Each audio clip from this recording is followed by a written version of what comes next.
Hello, hello! Today I'll be doing a debrief summary video of that makeup look that I did based on the t-shirt, and I'll be going through the products I use and the tools I use and explaining what I did and why I did it. So we'll be watching this video together on far faster speed than I actually did the makeup. So I started up with my Clarisonic. This is a massage brush head attachment. And I usually do that to get some lymph drainage and reduce as much puffiness as I can. And after that, I attach the makeup brush head. The primer that I used was this Surratt Perfectionist primer. This is just a sample, but I really enjoy it, and I'll probably purchase it once my sample runs out. It's a water-based primer without silicone, and it worked very nicely with the Suq Cream foundation. The foundation didn't ball up over the primer, which is really nice. And I didn't do any concealer because I deemed it not necessary, because I'm going to be putting huge black circles under my eyes anyways. And the foundation I set with this, what I call the Purdy Birdie Perfecting Powder. This is the Chantecaille, Perfect Blur Finishing Powder. And I applied it with this Chikuhodo Lunar New Year, this is Year of the Pig brush. So it's just a big fluffy brush, and even though this is kind of like a gel formula, this brush picked up and applied the powder really well.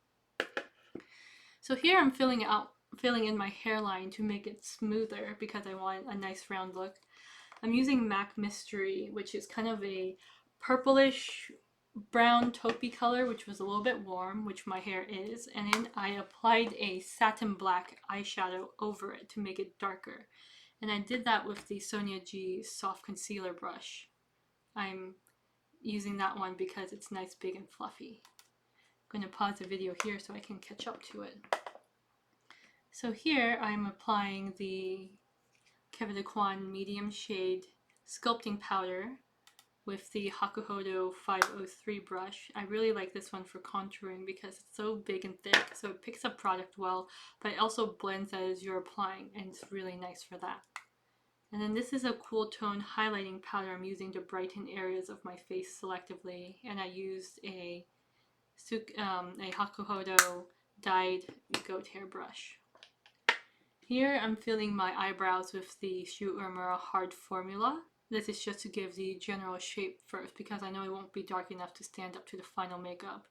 And I'll be using this pencil a lot as sort of a tracing pencil to draw out those designs preliminarily.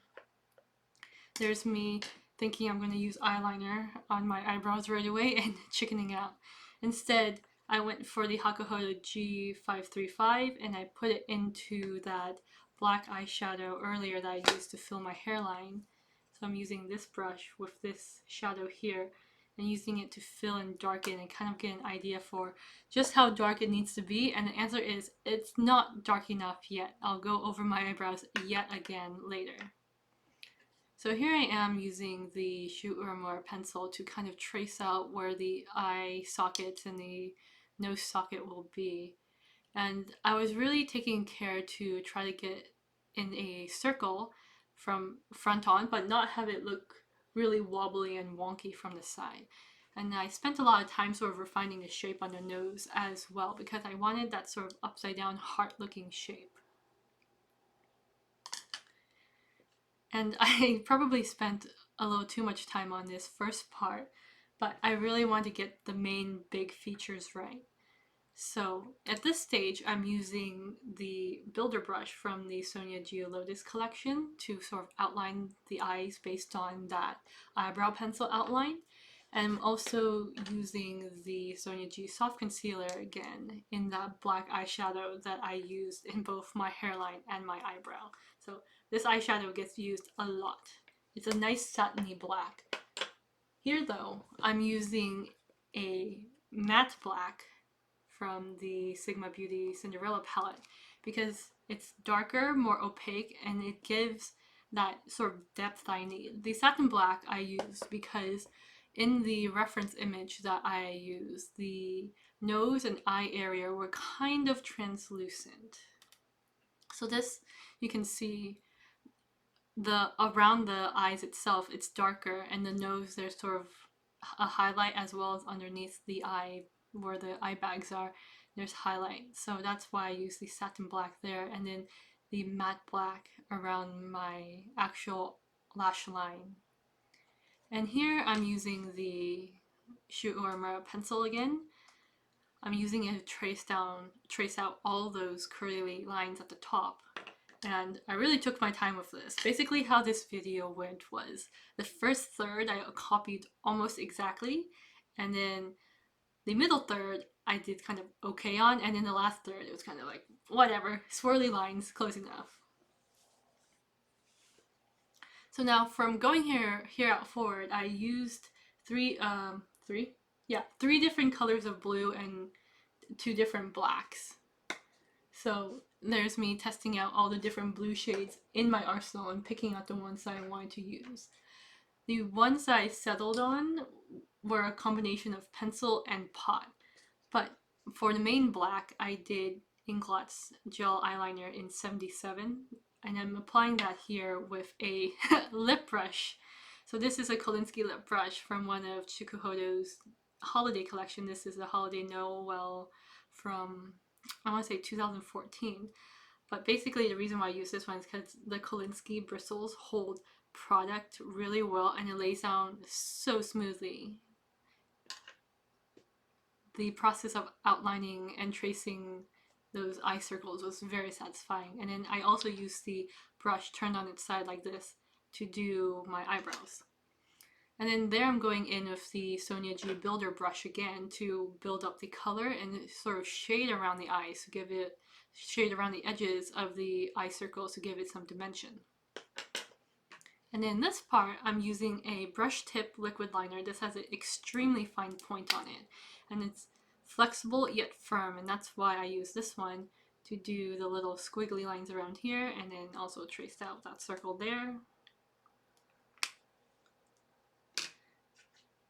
And then starting from here is pretty much when I start using the liquid liner exclusively. I didn't have a brush that I quite trusted to use with the gel liners, so I stuck to this brush liner because it was simple and I didn't have to manage how the state of dryness that the gel liner would have been, because I would have had to keep opening the pot, getting fresh stuff, and then applying it, and then making sure it wasn't too dry when I went in for some fresh lines. So that's why I stuck to the liquid liner pencil, even though the Inglot gel liner is much more bulletproof.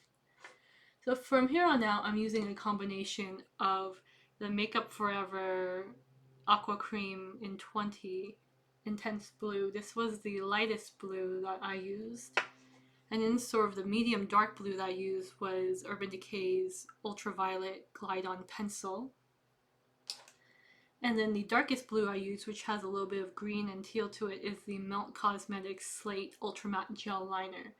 And these two have shimmer to them, which help give it more of a light effect.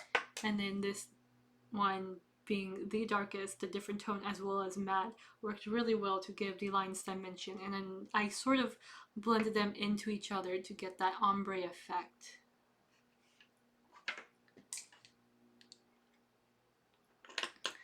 The brushes that I used for liner were a combination of the Refer 34. This is a synthetic, very, very fine point synthetic brush, and it's quite soft too, so I was really able to either press it to get a thicker line if I wanted to, or just use the very, very tip to get an extremely fine line. The area where I ran into issues was sometimes the aqua cream was a little stiffer than I would have liked. So to combat that, I added a lot of Inglot Duraline and a little bit of MAC Fix Plus to it to make it more liquidy and pliable and easy to work with. And I did apply the Inglot Duraline to the AMC gel liner, which is what it was designed for, in order to make this one smoother and facilitate the laydown of it. The other brush that I predominantly used was the Sigma Beauty lined winged liner in E06. So it's a very small brush, quite flat, and so I can use it a lot of ways and a lot of angles to get all the lines that I needed.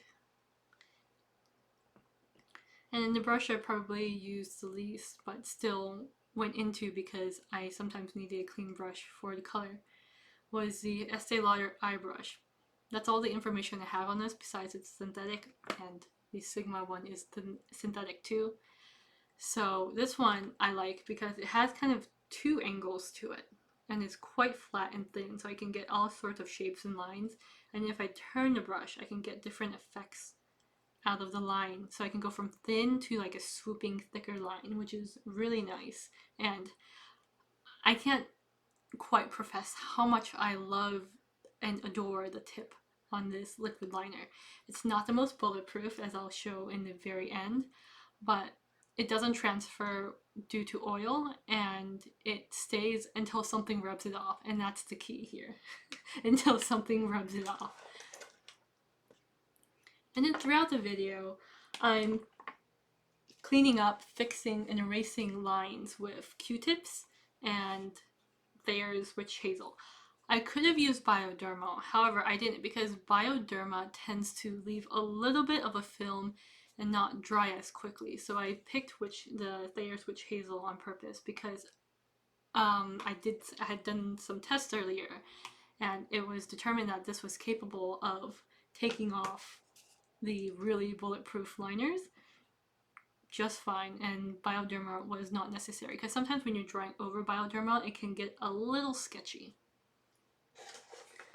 And then for lip products, I use a red lip pencil by OCC and NSFW, and I use that in conjunction with NARS Rita, which is one of my favorite reds. This is my second tube of it. It's showing up really bright red on camera, but it's not actually that bright in real life.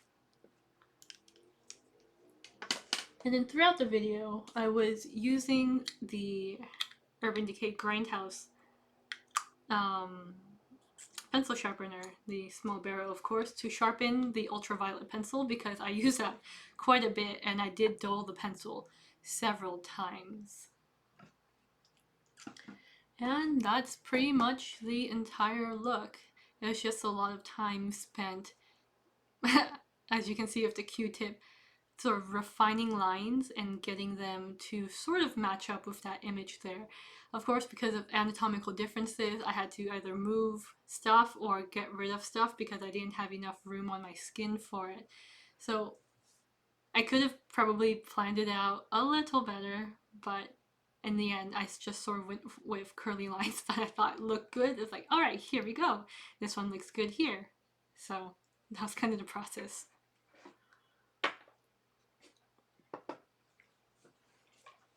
And as myself in the sped up live stream is finishing up, I'm going to talk about this. This is the Blue Marble Sealer. It's a water-based film forming makeup sealer, and I applied this all over my face afterwards, because not only was this makeup look going to have to last the rest of the day and into the night, I also went to 3 hours of kickboxing and Krav Maga, and I wanted to see how this makeup would survive it.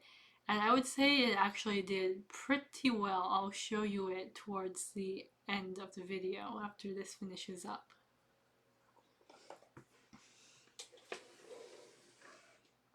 And so you can see in the t-shirt that the lady is holding up all sorts of stuff. And I thought, okay, I'm definitely not carrying around a firearm, but I'm going to carry around a pretty clutch that matches instead. And that's the blue and red clutch that you see flashing in and out at the beginning and ends of the video. I couldn't find a sort of sombrero type hat, so I took my sun hat and I put on a nice dress in a nice blue that matched, and that was my outfit. And there's me playing with knives, because I'm thinking, oh, I'm not down to carry around a firearm, but I'd be down to carry a knife. And then I ultimately decided against that. And the knives that I showed in the video are this Buck 750 red point. This is probably the closest you can get to a legal switchblade in California because of how fast it deploys. So there's a little lever that you pull down here, and then a wheel here. So you pull down the lever here, and you rotate the wheel up here, and it comes out like that. Another favorite of mine is the Benchmade. This is the Bug Out. And here you deploy this by pulling this down here. And both of these knives are ambidextrous, which I really like. And it has such a smooth mechanism. It's so nice. Just pull it and it just swings out. And that's the video. These were the images that I referenced. This one's, the one in the top left is the actual image, but it was such low quality that I went on Google and I managed to find that reference image that's below my talking head right now, and that was what I mostly went off of. And the video kind of gave, that the image was pulled from, kind of gave me some idea of what to do for the sidelines, which was really nice. These are all the products I used. That Google Sheet will be linked in the description below. Here's my final makeup versus the reference. How do you think I did? And then this might be a little difficult for some of you to watch, but this is the makeup after 3 hours of intense workout and getting punched in the face. So the top kind of got taken out, and so did most of the lines. The Inglot eyeliner is absolutely bulletproof. I can't believe that's still there, but that was the strongest and it was still there. I was kind of surprised by how much of the lipstick was still there too. All the other lines around got erased because I got punched in the mouth several times and I probably left eyeliner and lipstick on other people's gloves. But it's okay, we clean our gear at the end of the sessions. So that was this makeup look in a nutshell. I hope you enjoyed it and got some ideas for products or brushes from watching this, and I will see you next time. Bye.